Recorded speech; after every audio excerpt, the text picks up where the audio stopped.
Jesus coming as a thief in the night doesn't mean what you think it means.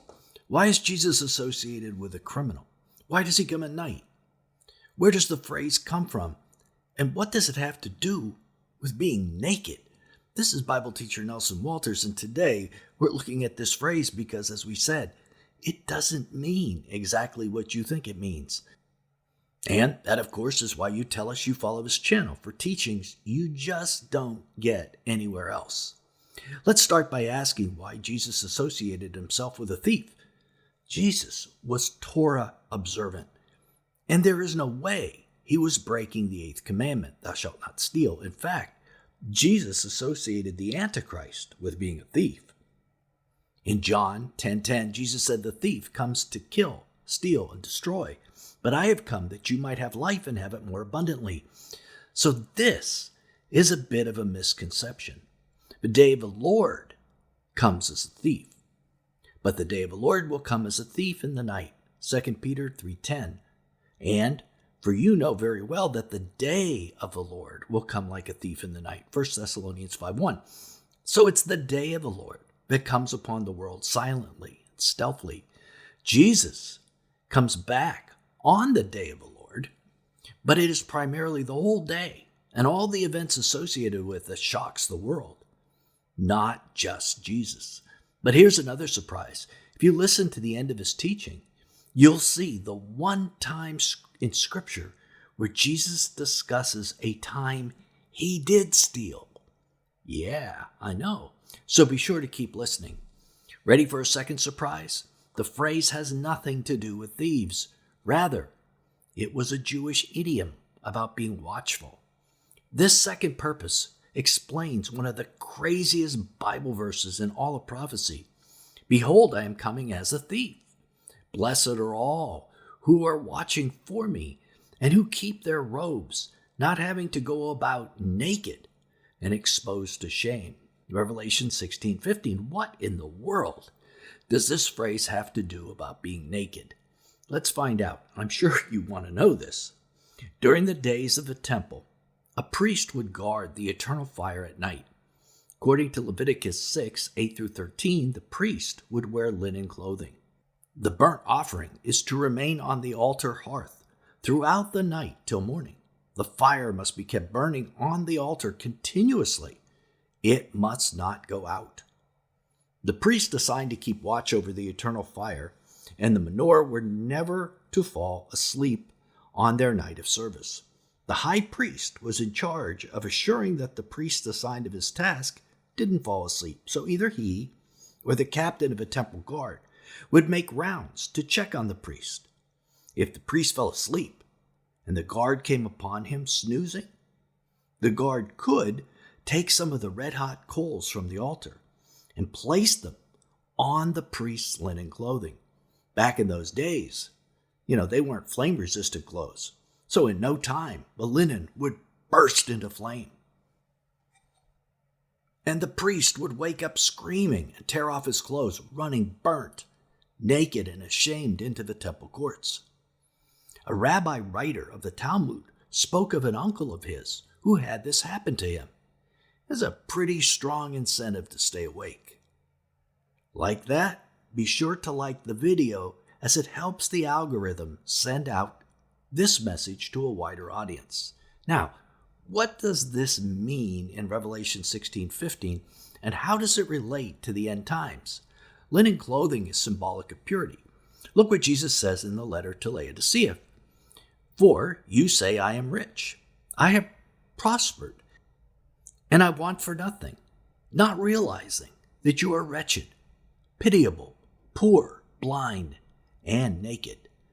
That's Revelation 3:17. Naked means not clothed in righteousness. What about having your clothes burned off? Paul spoke of this same thing. Each one's work will become manifest, for the day will disclose it, because it will be revealed by fire. And the first will test what sort of work each one has done.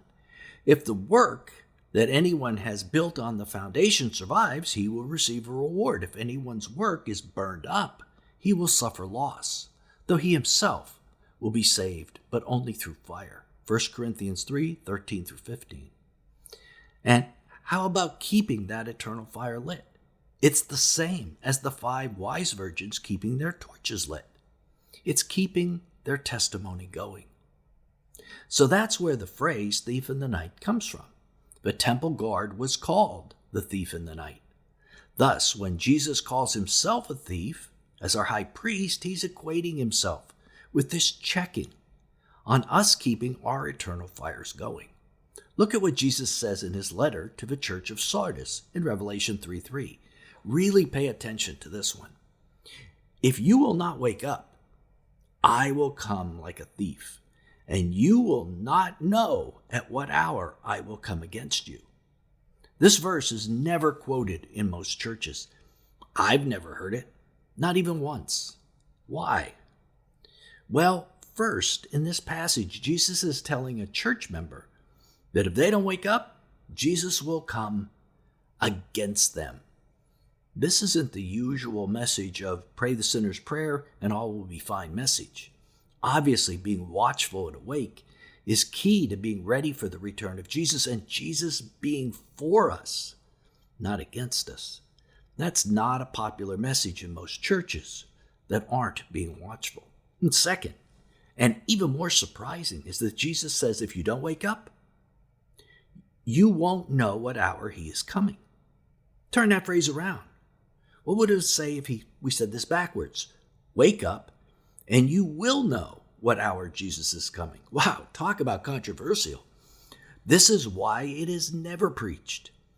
And this isn't the only place that this concept is found, that we can know at least the season of Jesus' return. Let's look at that other passage in 1 Thessalonians 5:2-4. For you yourselves are fully aware that the day of the Lord will come like a thief in the night, when people are saying, there is peace and security. Then sudden destruction will come upon them like labor pains upon a pregnant woman, and they will not escape. That's a famous passage, all right. But people never say the second half of the passage. Let's look at it. But you are not in darkness, brothers, for that day to surprise you like a thief. 1 Thessalonians 5:2-4. See, even in this famous passage, Paul is saying the day of the Lord will not surprise the righteous. Why? Keep listening. For you are all children of light, children of the day. We are not of the night or of the darkness. So then let us not sleep as others do, but let us keep awake and be sober. 1 Thessalonians 5:5-6. See, this is the same image Jesus spoke of in Revelation. The thief surprising the unwatchful, those who fall asleep. But not those who are wide awake and watchful. They're not surprised. They probably wave to the thief. The righteous believers will know when Jesus will come. Even if they don't know the specific day or hour, they will know the season, the basic time. So how will they know?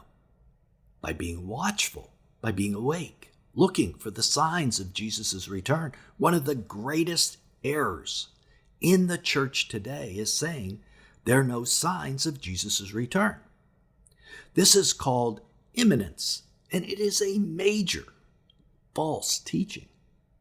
If Jesus is against those who are not watchful and are asleep, telling people that there's no reason to watch has to be a major mistake.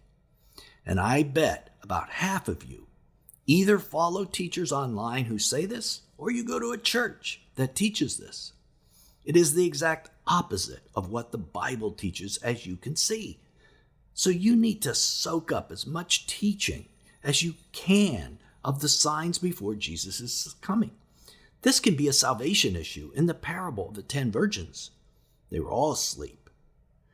But if they didn't have oil to start out with, their lamps burned out. And they didn't have time to go get oil to relight them. Jesus said only those who were ready were going to go into the wedding feast. We get ready in part by knowing how close we are to Jesus' return.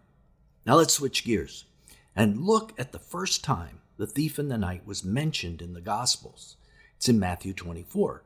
right after Jesus said that one would be taken and one would be left.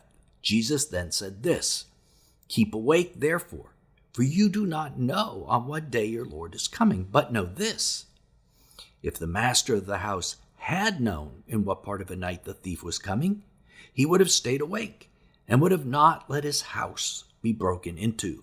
Therefore, you must also be ready, for the Son of Man is coming at an hour you do not expect." Matthew 24:42 through 44. This passage has the same instruction about staying awake and watchful, but Jesus aims it at someone else, at the owner of the house, the head of the house. He's saying that those in authority over his flock, like pastors or even online teachers like those of us on this channel, carry a special level of responsibility in this matter. In Ezekiel 33:6, God calls these folks watchmen on the wall. And what he has to say is frightening if you take this role. But if the watchman sees the sword coming and does not blow the trumpet, so the people are not warned, and the sword comes and takes any one of them, that person is taken away in his iniquity, but his blood I will require at the watchman's hand. So those teaching there are no signs before Jesus is coming are not blowing the trumpet of warning, and they're in for a rude awakening when Jesus judges them on the day of the Lord. And did you notice all of these metaphors involve night? Will Jesus come at night? At least night time in Jerusalem? In Luke 17:34, Jesus says, "In that night there will be two in one bed, one will be taken and one left."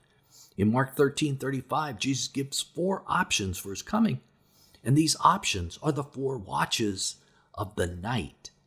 Again, it's hard to say one way or the other, and certainly around the world it will be daylight somewhere, like that old Alan Jackson song, it's 5 o'clock somewhere. But it's an interesting question, isn't it? Will it be night in Jerusalem? And here's a surprise you weren't expecting. Jesus does steal. He steals on that day. The Christian rock band Petra had a song about it called Grave Robber. It's based on an analogy Jesus gave. How can someone enter a strong man's house and plunder his goods unless he binds the strong man? Then indeed he can plunder his house. Matthew 12:29. Satan is the strong man, and plunder is the Greek word harpazo, same word Paul uses for the rapture. So Jesus will steal souls away from Satan's grasp. That's the kind of stealing I think we can all approve of. So if Satan knows that all this is coming, that he's going to be bound and robbed of the souls that he thinks he gets, what's his plan? Click right here to keep watching. How does Satan think he can defeat the Lord and the creator of the whole universe? Because he does think he can. This is Nelson, and I'll see you there.